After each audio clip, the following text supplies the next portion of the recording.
and welcome. I'm Mary O'Grady, America's columnist with the Wall Street Journal. In this video, we explore recent polling data on the perceptions and preferences of Westerners toward socialism, with a particular emphasis on younger people. For many of us, it's surprising to find ourselves again debating the merits of capitalism versus socialism.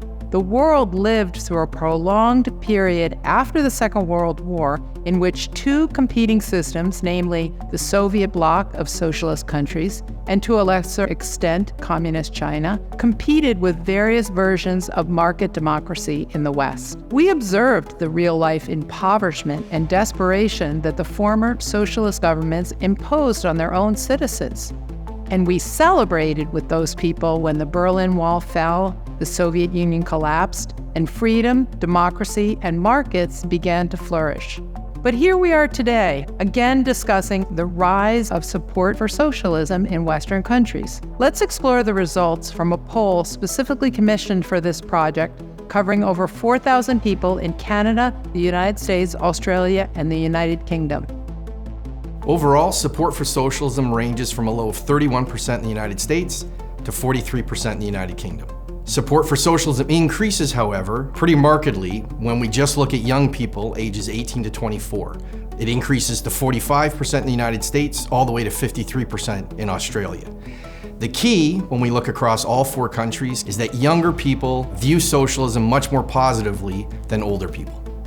But what do respondents actually mean when they say they support socialism? After all, the young people expressing their support for socialism have never lived in a world where it was actually imposed. The results from our poll are telling. Only 25% to 39% of all respondents define socialism as the government taking control of companies and industries such that the state, rather than individuals and entrepreneurs, direct the economy. In other words, most people don't use the traditional dictionary definition of socialism. And these results hold even when we look at different age groups. So if most people are not defining socialism using its historical or dictionary definitions, what do they mean by the word? Two alternatives emerge from the polling data, both of which entail a much larger role for the government in our economy, our society, and indeed in our daily lives. The first and most popular alternative definition is the government providing more social services, such as education, healthcare, and daycare. Support for this definition of socialism ranged from 55% in the United Kingdom to 65% in Canada and Australia, and these numbers are consistent regardless of the age group. A second alternative definition for socialism that also received strong support across all age groups was government guaranteeing an annual income to all citizens.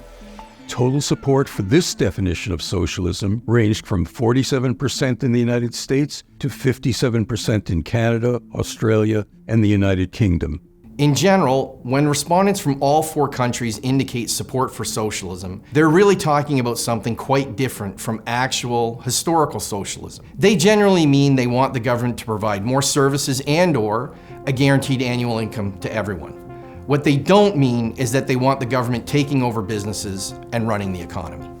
So if socialism today largely means a lot more government spending, either on services or providing a guaranteed annual income, are people willing to pay higher taxes to finance it? Well, simply put, no. People generally don't want to pay higher taxes to pay for larger government. They want someone else to foot the bill. Our poll included 4 different options to pay for the cost of socialism. 2 of the tax increases were broad-based, meaning most respondents would assume the tax increase would mean their taxes would go up. The results are clear. Most people don't want to pay higher taxes to finance socialism. The range of support for higher personal income taxes ranged from 31% in Canada to 39% in Australia, and support was even lower for increasing or introducing a national sales tax, with support ranging from 16% in Canada to 29% in the United States. People generally want other people to pay for larger government through higher taxes. 2 options were included. that most respondents would assume would mean higher taxes for someone else. The first was a new wealth tax paid by only the top 1%, and the second option was higher personal income taxes, but only for the top 10%. Support for higher personal income taxes jumps when they only target the top 10%. In that case, support ranges from 53% in the United Kingdom to 59% in Canada. And there's even more enthusiasm for a wealth tax for only that top 1%. Support ranges from an overwhelming 66% in the United States to 72% in Canada and Australia. But there's an insurmountable problem with these two tax options. Neither could possibly raise the level of revenues needed to finance what respondents define as socialism. Indeed, in the real world, our experience with both wealth taxes and targeted personal income tax rates on high-income earners is that they just don't raise a lot of revenue.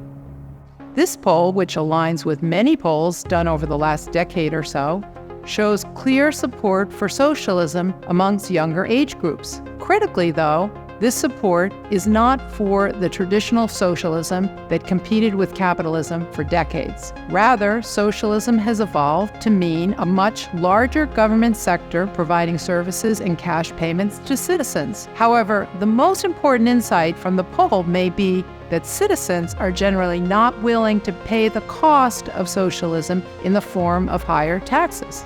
Put differently, many respondents are advocating for economic and social reforms that are simply unworkable or unsustainable, and, as we'll show in other videos, do not exist in the real world.